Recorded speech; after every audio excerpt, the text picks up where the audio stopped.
Fala pessoal, tudo certo? Vídeo de palpites na área para o dia 11 de junho, sabadão. Nós estamos aí com uma dificuldadezinha de sair do 0 a 0 nesses últimos 3 dias aí, mas é o que eu falo, tivemos um início muito bom de data FIFA e a variância de ficar no 0 a 0 agora é nada mais do que normal, principalmente em jogos tão ajustados como na Europa. Então estou tentando extrair valor, mas fazendo só bets que realmente me passam confiança e tentando cada vez mais otimizar nossos lucros. Uma pena que esses últimos dias têm sido basicamente acertando 3, errando 3, acertando 3, errando 2, errando 3, acertando 2, tá bem no 0 a 0 ali. Antes de tudo, inscreva-se aqui no canal, curta o vídeo e também ative o sininho da notificação, porque é muito importante a sua presença assídua aqui no canal, beleza? Vamos para o primeiro confronto da nossa lista entre Ucrânia e Armênia, Liga das Nações, Liga B. A Ucrânia vem de vitória inesperada por 1 a 0 contra o time da Irlanda e a Armênia vem de derrota para a Escócia. A Ucrânia foi com um time bem ruim, né, contra a Irlanda, meio que abalada pela eliminação nos playoffs para a Copa do Mundo, mas agora já passou. O time joga em Lodz contra a Armênia, não é o seu país, jogará na Polônia, mas ainda assim é um confronto onde a Ucrânia deve basicamente se sentir em casa, porque onde a Ucrânia joga agora é um time que basicamente se sente em casa em todos os lugares, porque todo mundo acolhe muito bem o time. Do outro lado, a Armênia é um time bem fraco, desde a saída, né, que até falam no texto aqui do Mkhitaryan, a Armênia não tem uma seleção com outros grandes valores e acaba esbarrando num time que é fraco em sua maioria. Já a Ucrânia tem uma seleção bem forte para esse confronto, com Malinovski, Yarmolenko e Yarenchuk, que são 3 jogadores de muita qualidade. Esse trio aqui é o melhor do time, que basicamente não tem aí o Zirchenko para esse jogo, né? Não vai jogar com o Zirchenko, que provavelmente não está na prévia, não sei se ele está expulso na verdade, mas eu confio muito nessa prévia aqui. Então Yarmolenko, Yarenchuk e Malinovski se encarregam de vencer a Armênia, que deve ser o suficiente. Por isso eu recomendo para vocês esse mercado de handicap -1 aqui, ao vivo, né? O -1 da Ucrânia ao vivo a 1,70. Por que eu não recomendo -1,5? Por que eu não recomendo o -1,75? Porque a Armênia geralmente consegue fazer jogos parelhos mesmo sendo uma seleção inferior. Então assim, a Armênia varia de dias onde ela pode vencer a Irlanda como venceu na rodada de estreia, quanto ela pode tomar 9, 8 a 0 de uma seleção grande. Então, como eu acredito só na vitória da Ucrânia aqui, eu prefiro esperar esse handicap subir e pegar a 1,70. Esse handicap no máximo, gente, aos 10 do segundo tempo, tá? Passou disso, eu não entro mais, não gosto mais a partir desse tempo de jogo.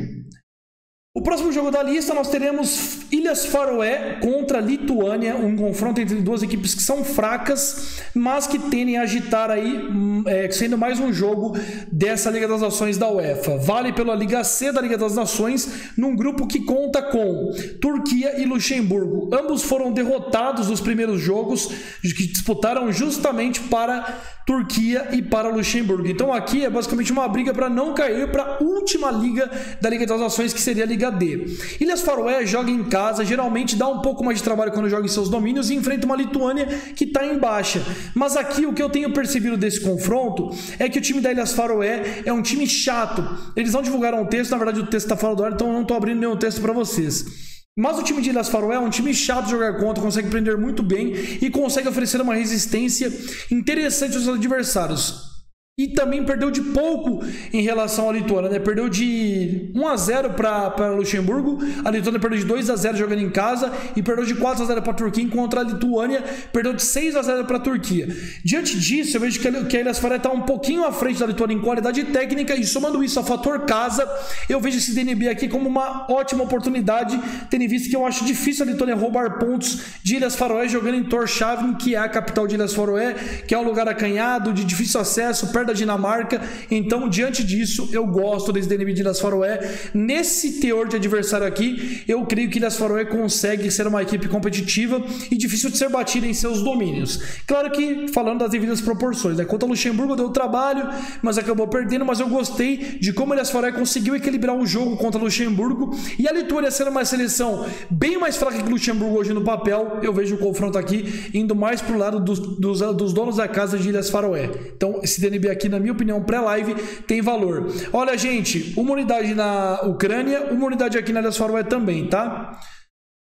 Partindo em frente, Nós teremos República da Irlanda e Escócia. Um jogo interessante. A Escócia engana, tá? Ela participou da última Euro, mas o time da Escócia não é tão bom, não. Tanto que ele perdeu a vaga para a Ucrânia, né? Para a Copa do Mundo. E depois a Ucrânia perdeu para o País de Gales. Mas o time da Escócia não chama a minha atenção. O time da Escócia depende muito de jogadores como o Robertson, né, que tá aqui, o McTominay. De resto, é um time que não tem tantos valores de qualidade, a não ser na sua frente, que é uma frente relativamente forte. Do outro lado, a Irlanda, na minha opinião, tem mais coesão em termos de nomes. Não tem um grande nome que se sobressai, mas é um time que, se alguém sair aqui, o time continua de qualidade. Ao contrário da Escócia, que pode, inclusive, não ter o Robertson amanhã. Ou seja, nesse confronto aqui, diante disso, eu gosto do mercado de empate, tá? Dani, porque você não vai no DNB da Irlanda? Porque realmente eu acho que a Escócia é um time um pouco mais preparado e com menos pressão no momento em cima de si. E parece que é um time mais experiente, mas a Irlanda parece que é um time de mais qualidade e mais coeso. Então, cada um com o seu ponto positivo. A Irlanda jogando em casa, a Escócia mais experiente nos últimos anos. O empate aqui surge como uma boa oportunidade, claro, com meia unidade. As entradas do empate sempre com meia unidade. Então essa é a minha entrada aqui para esse confronto entre Irlanda e Escócia, que é um clássico ali entre as duas seleções. E indo para o jogo mais importante de amanhã, né, entre as duas seleções que acumulam mais títulos talvez de Copa do Mundo, é isso mesmo, Inglaterra e Itália. A Alemanha joga, mas a Hungria não tem basicamente nenhum título de Copa do Mundo, né, tem vice-campeonato, mas a Inglaterra tem um título, a Itália tem 4, então são 5 títulos de Copa do Mundo envolvidos aqui. E vamos para esse confronto.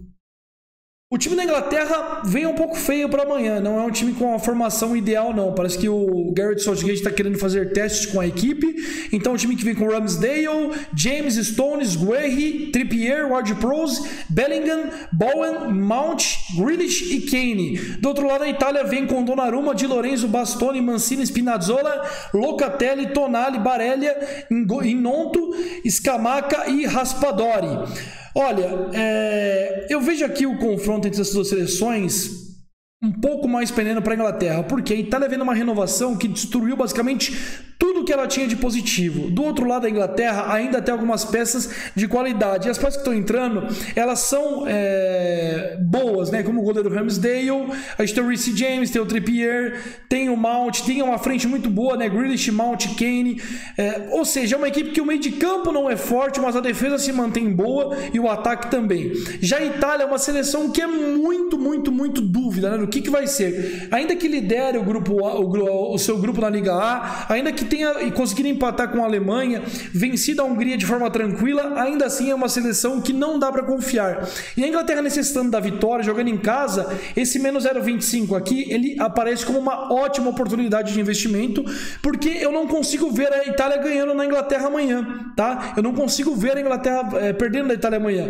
Diante disso, eu vou nesse menos 0,25, tá 1,70, 1,69 nas outras casas, e eu recomendo a entrada com essa cotação aqui. Eu vou registrar 1,68 porque foi a cotação que eu vi na 188bet, tá? Então eu tô entrando nesse menos 0,25 da Inglaterra aqui contra uma Itália que está bem diferente do que já foi anos anteriores, e olha que anos anteriores também não era nada demais, até por isso que está renovando a sua esquadra.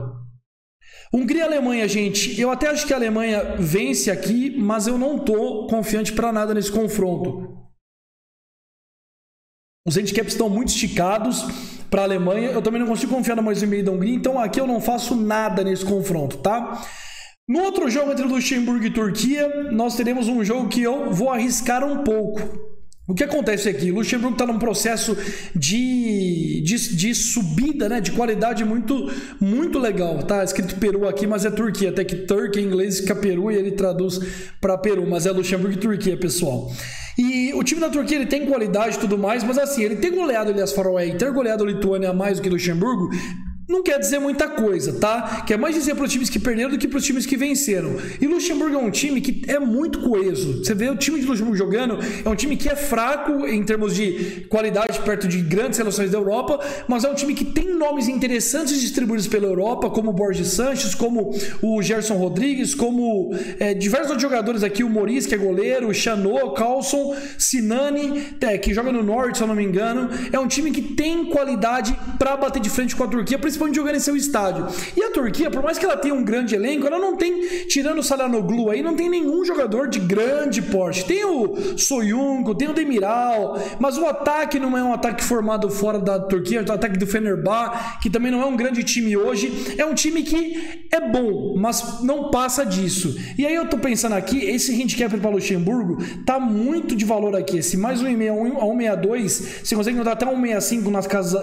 asiáticas, ele tá com uma cotação legal aqui, tá nos bonificando para um confronto que eu acho que vai ser muito mais igual do que tá parecendo. Luxemburgo tá chegando, Luxemburgo já conseguiu parar até a França no Stade de France, então é uma seleção que tá crescendo aos poucos e tá saindo daquele patamar que era antigamente, que tomava goleada de todo mundo, para uma geração que tá com um expoente de bons valores.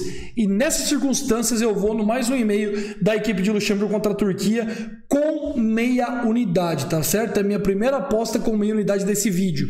Eu vou com meia unidade do Luxemburgo mais 1,5 porque é uma aposta arriscada. Eu entendo que alguns podem até discordar de mim, porque realmente é uma aposta que eu tô mais arriscando do que com certeza de que realmente será um jogo parelho. Então por isso que eu vou com meia unidade nessa bet de Luxemburgo.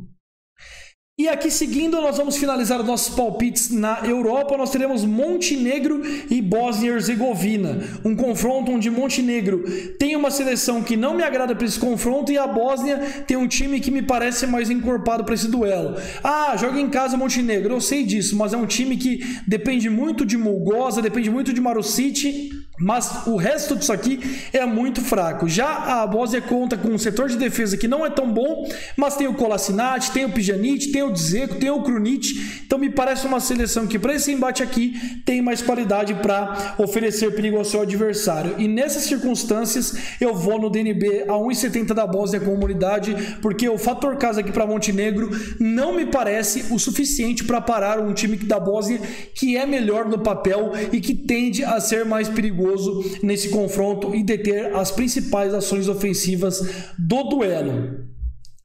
País de Gales e Bélgica, eu não faço nada, não estou muito confiante aqui, acho que o ML está certo. Pensei em pegar o over 1,5, que é o que eu mais penso para esse jogo, mas eu não sei se o jogo vai ser muito truncado. Contra a Holanda o jogo também era over e os gols saíram lá no fim da partida.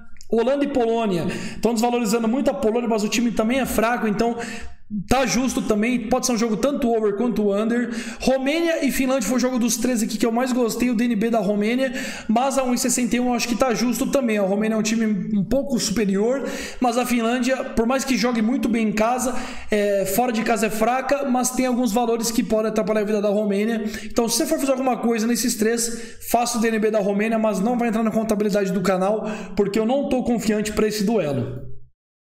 E aí, seguindo em frente, nós vamos para a Série A do Brasileirão, que está aqui no meu roteiro.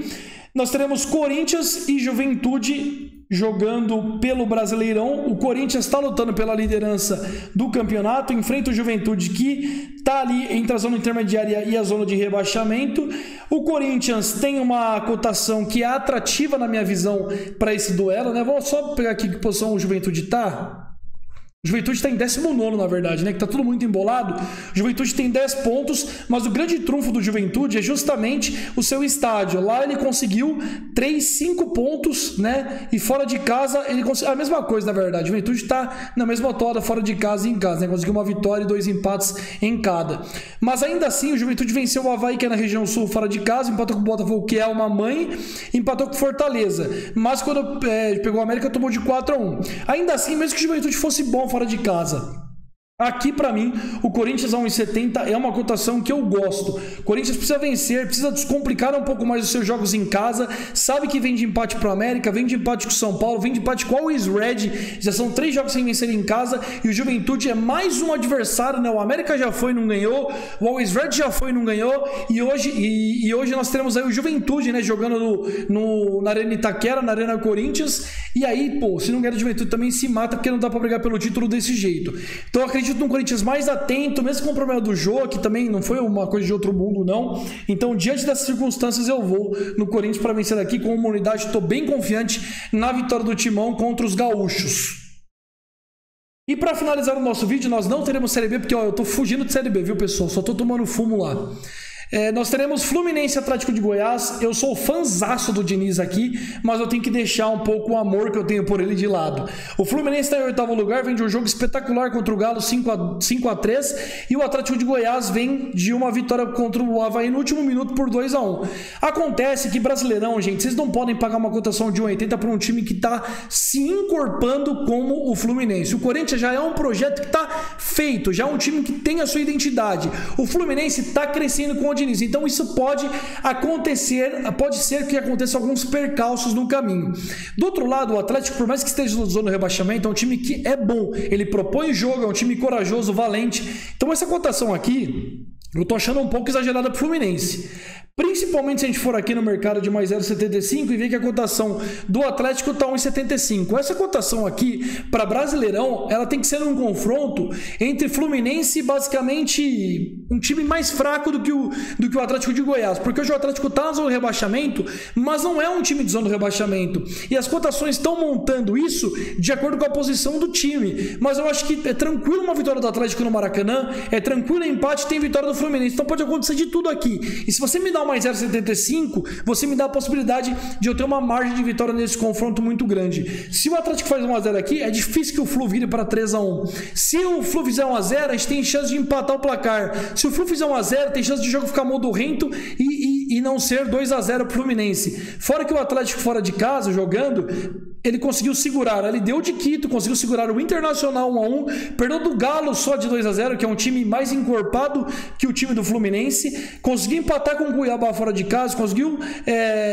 perder de 2-1 contra o Antofagasta, e desde abril que ele não perde por mais de 2 gols, que foi contra o Red Bull Bragantino, e que perdeu de 4-0. Mas aqui eu tô confiante nesses mais 0,75 do Atlético de Goiás, principalmente pelo Brasileirão ser uma competição com jogos muito pegados e com pouca margem de vencer por muitos gols. Então, uma unidade aqui nesse mais 0,75 do Atlético de Goiás. Espero que vocês tenham gostado do palpite, dos palpites. Volto aqui para o canal amanhã com mais vídeos para os palpites do dia 12 de junho, dia dos namorados, dia do amor, mas que assim, ainda assim teremos muitos jogos nas televisões de vocês, nos televisores. Então, tomem cuidado, deem atenção para as vossas esposas, namoradas ou namorados. Tchau, tchau, fui!